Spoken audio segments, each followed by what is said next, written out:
নমস্কার বন্ধুরা, welcome to ইউনিকন। তো গাইস, এই ভিডিওতে আবার আমরা কথা বলবো ইন্ডিয়ান ফুটবল রিলেটেড আপডেটস নিয়ে, কিছু ট্রান্সফার আপডেটস নিয়ে কথাবার্তা বলবো এবং তার সঙ্গে সঙ্গে মোহনবাগান দল নিয়ে কথাবার্তা বলবো এবং তার সঙ্গে আমরা আলোচনা করব হচ্ছে ডুরান্ট কাপের গ্রুপ নিয়ে ডার্বি কবে হতে পারে সেই আপডেটগুলো এই ভিডিওতে দেবো। তো লাস্ট অব্দি ভিডিওটা দেখতে থাকো। আমাদের চ্যানেলে প্রথমবার এলে আমাদের চ্যানেলটিকে সাবস্ক্রাইব করে তার পাশের বেল আইকনটাকে অন করে দিও। তো কালকে বেশ কিছু অফিসিয়াল অ্যানাউন্সমেন্ট আমরা পেয়েছি আইএসএল ক্লাবগুলোর তরফ থেকে এবং বেশ ক্রিয়েটিভ অ্যানাউন্সমেন্ট কিন্তু করেছে। যেই ক্রিয়েটিভিটি নিয়ে মোহনবাগানের অ্যানাউন্সমেন্টের পর কথা বলছিলাম, যেটা হয়তো অনেকের পছন্দ হয়নি, কিছু নেগেটিভ প্রতিক্রিয়া পেয়েছি যেগুলো আমি এক্সপেক্টই করেছিলাম যে এগুলো আসতে পারে। তবে যাই হোক, তারপর কিন্তু কালকে আরও বেশ কিছু অ্যানাউন্সমেন্ট হয়েছে। একটা হচ্ছে মুম্বাই সিটি এফসি অফিসিয়ালি জন তোরাল তার অ্যানাউন্সমেন্টটা করে দিয়েছে। ব্রিলিয়ান্ট সাইনিং, এই মরশুমের কিন্তু অন্যতম একটা দেখার প্লেয়ার হবে কিন্তু এই জন তোরাল। তার সঙ্গে সঙ্গে নোয়া সাদাউই আরও একজন ব্রিলিয়ান্ট প্লেয়ার। কেরালা ব্লাস্টার্স এফসিতে অনেকদিন আগে মুভ কমপ্লিট করে ফেলেছিল, অফিসিয়াল অ্যানাউন্সমেন্টটাও কেরালার তরফ থেকে কালকে এসেছে। এবং ইস্ট বেঙ্গলের তরফ থেকে কিন্তু প্রভাত লাকড়ার অ্যানাউন্সমেন্টটাও কালকে অফিসিয়ালি করে দেওয়া হয়েছে এবং এই অ্যানাউন্সমেন্টগুলো কিন্তু বেশ ক্রিয়েটিভ ওয়েতে করা হয়েছে, প্রত্যেকটাই কিন্তু দেখতে বেশ ভালো লেগেছে। তো সেখানে এই তিনটে অ্যানাউন্সমেন্ট কিন্তু কালকে অফিসিয়ালি এসেছে। এরপর যদি আমরা ডুরান্ট কাপ নিয়ে কথা বলি, তো ডুরান্ট কাপ কোথায় দেখাবে সেই জিনিসটা বেশ কিছুদিন আগে থেকেই কনফার্ম হয়ে আছে। তো সোনি স্পোর্টস নেটওয়ার্কে কিন্তু তোমরা 133তম ডুরান্ট কাপটা দেখতে পেতে চলেছো। ডুরান্ট কাপ কিন্তু টেলিকাস্ট করবে সোনিতে। জুলাইয়ের 27 তারিখ থেকে ডুরান্ট কাপ শুরু হচ্ছে এবং ডুরান্ট কাপে কিন্তু 24টা টিম অংশগ্রহণ করছে।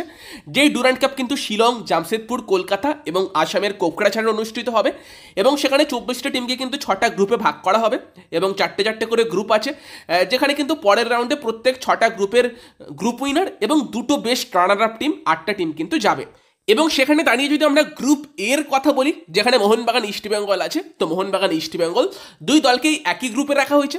তো এটা কিন্তু ভিউয়ারশিপ বা ইনকামের জন্য করেই থাকে, প্রত্যেক বছরই সেম জিনিসটা হচ্ছে যে মোহনবাগান ইস্ট বেঙ্গলকে একই গ্রুপে রাখা হচ্ছে। তো মোহনবাগান ইস্ট বেঙ্গল একই গ্রুপে আছে, ওই আইসিসি যেরকম ইন্ডিয়া পাকিস্তানকে এক গ্রুপে রাখে সেই টাইপেরই ব্যাপার। এবং তার সঙ্গে সঙ্গে কিন্তু আছে হচ্ছে ইন্ডিয়ান এয়ারফোর্স এফটি এবং ডাউনটাউন হিরোস এফসি, এই চারটে টিম কিন্তু গ্রুপ এতে আছে। তো সেখানে কিন্তু যেটা বড় ম্যাচ কলকাতা ডার্বি, সেটা কিন্তু এক্সপেক্ট করা হচ্ছে 18ই আগস্ট হতে পারে, মানে ওই ডেটেই হবার কথা আছে, এটাই ধরতে পারো। তো সেখানে যদি এরপর আমরা কথা বলি হচ্ছে মোহনবাগানের বিদেশি প্লেয়ারদের আপডেট নিয়ে, মোহনবাগানের 6জন বিদেশি কি কনফার্ম সেই নিয়েও প্রশ্ন আসছে সকাল থেকে। তো দেখো, এই মুহূর্তে মোহনবাগান দলে 6জন বিদেশি আছে এরকম ধরতে পারো। তো সেখানে এবার ভাবতেই পারো যে 6জন কোথা থেকে এলো, যার মধ্যে তো তোমার দিমিত্রি পেত্রাতোস আর জেসন কামিংস আগে থেকে থাকছে। জেসন কামিংসের কন্ট্রাক্ট পড়ে আছে মোহনবাগানের সঙ্গে, দিমিত্রির কন্ট্রাক্ট শেষ হয়ে গেছিল এবং কন্ট্রাক্ট এক্সটেনশনে সই করে দেবে অনেকদিন ধরেই শোনা যাচ্ছিল। এবং কালকে থেকে একটা খবর শোনা যাচ্ছে যে দিমিত্রি পেত্রাতোস নাকি 2 বছরের জন্য কন্ট্রাক্ট এক্সটেনশনে সাইন করেছেন। অফিসিয়াল অ্যানাউন্সমেন্টের জন্য আমরা ওয়েট করছি, বাট এই খবরটা বেরিয়ে আসছে। এবার দিমিত্রি পেত্রাতোস থাকছে সেই বিষয়ে কোনো সন্দেহ তো নেই। তো সেখানে দিমিত্রি পেত্রাতোস, জেসন কামিংস এই দুজন আগে থেকে থাকছে এবং নতুন করে টম অ্যালড্রেট তার নামটা কিন্তু অ্যানাউন্স করা হয়েছে কালকে। তো 3টে প্লেয়ার কিন্তু আছে অলরেডি। বাকি 3জন কারা কারা, তার মধ্যে একজন তো জেমি ম্যাকলারেন, যার অফিসিয়াল অ্যানাউন্সমেন্ট কবে হবে সেই জন্য আমরা সবাই ওয়েট করে আছি।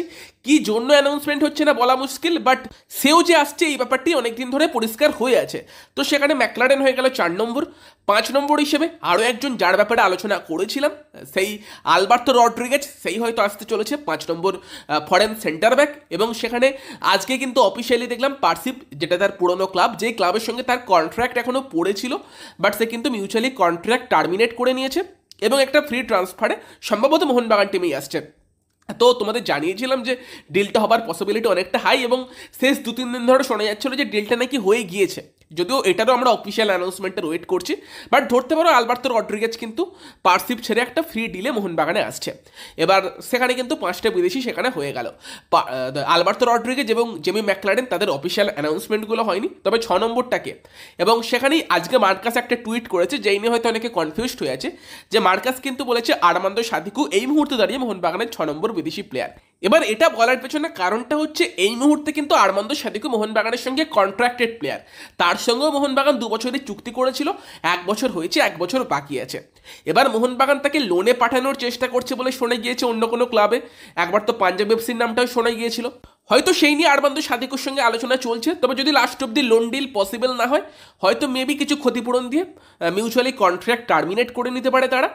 অথবা আরমান্দো সাদিকুকে রেখে দিতে পারে, তবে এক্সট্রা বিদেশি সাইন কিন্তু হতে পারে। আরমান্দো সাদিকু কিন্তু আনরেজিস্টার্ড বিদেশি হিসেবে থাকতে পারে, কারণ নর্মালি যদি সাদিকু থাকে সেখানে আমরা দেখতে পাবো যে বিদেশি প্লেয়ারদের মধ্যে 4 জন স্ট্রাইকার 2 জন ডিফেন্ডার, যেটা টিমের ব্যালেন্সের জন্য অবশ্যই ভালো নয়। এবার অবভিয়াসলি দিমিত্রি পেত্রাতোস নম্বর 10 রোলে উইং থেকে সব জায়গাতে খেলতে পারে, তবে সেও স্ট্রাইকার, এবং তার পাশাপাশি কামিংস বা ম্যাকলারেন তারা তো প্রপার নম্বর 9, সেম সাদিকুও প্রায় বলতে পারো সেরকমই।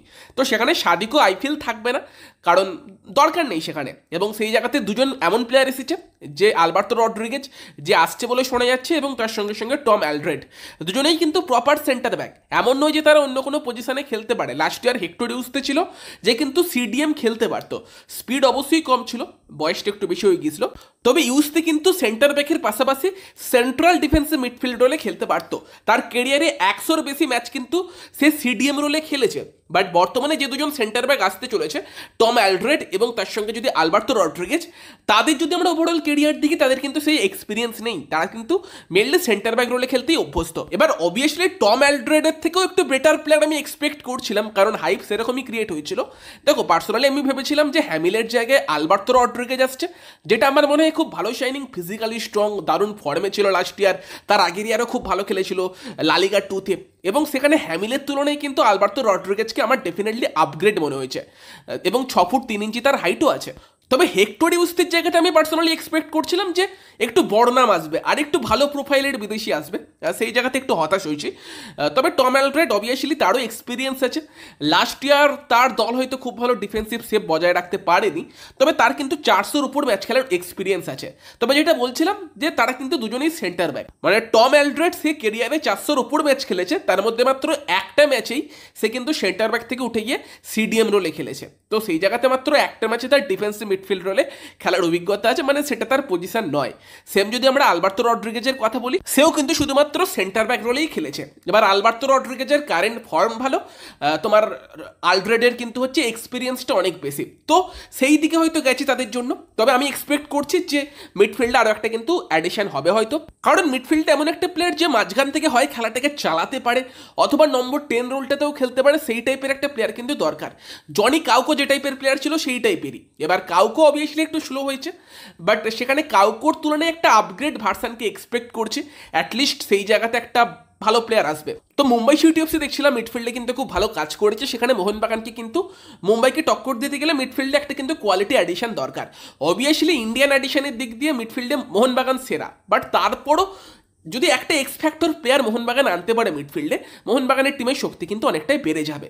ইভেন আইএসএল থেকে জেরেমি মানজোরেকেও ট্রাই করতে পারতো, কারণ বাইরে থেকে তো এখনো অবধি সেরকম বড় নাম আনছে না, সেই জন্য বলছি। তবে দেখা যাক, সেখানে আই ফিল যে একটা তো বিদেশি শাইনিং হবেই, এবং সেখানে সাদিকু থাকলেও তাকে হয়তো আনরেজিস্টার করে রাখা হবে, আর নয়তো ছেড়ে দেওয়া হবে।